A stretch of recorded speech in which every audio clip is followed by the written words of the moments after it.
What I'd like to provide here is a suggestion for resolving the cultural clashes that we experience, including differends.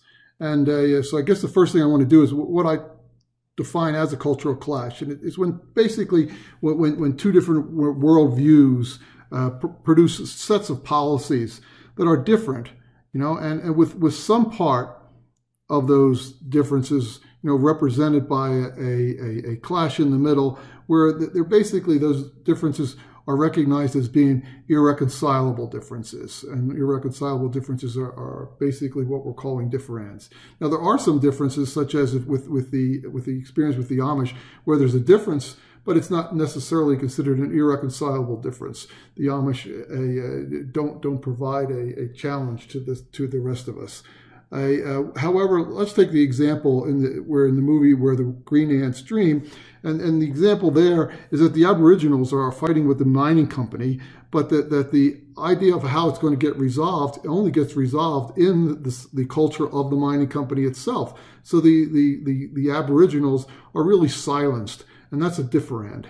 Okay. Now, why is this important? One of the reasons it's important is because the world, as we move through with all we're doing with transportation, with connection, with what we're doing with communications and stuff like that, we're basically moving toward a single ecosystem, right? And that single ecosystem basically presents us with some good news too. All right. And the good news is that at the same time that what we're seeing is that the worldview is basically being more dominated by the is, where our political systems, economic, entertainment, scientific, health, defense systems are all coming from the is, and so that the ought is becoming less and less of an influence in our worldview, and the ought tends to be the area. The oughts tend to be the area where the source of the differends.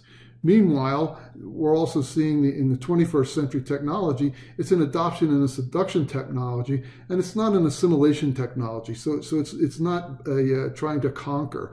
Instead, it's just either use me, I'll give you benefits, and if you don't, then don't worry about it. So what I'm suggesting is let's take a page out of out of a book on sciences. And what we're doing in our scientific technologies.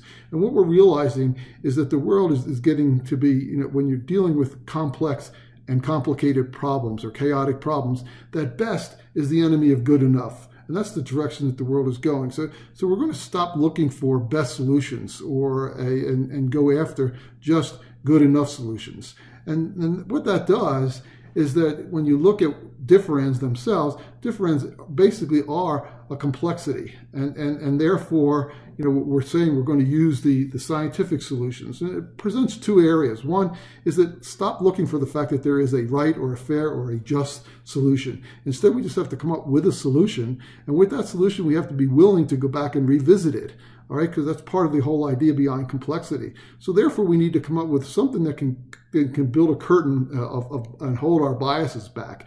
And so my suggestion is that we develop a think tank using technology which doesn't have as much bias, and basically ask the think tank to come up with good enough solutions for those areas that we see as being our conflicts.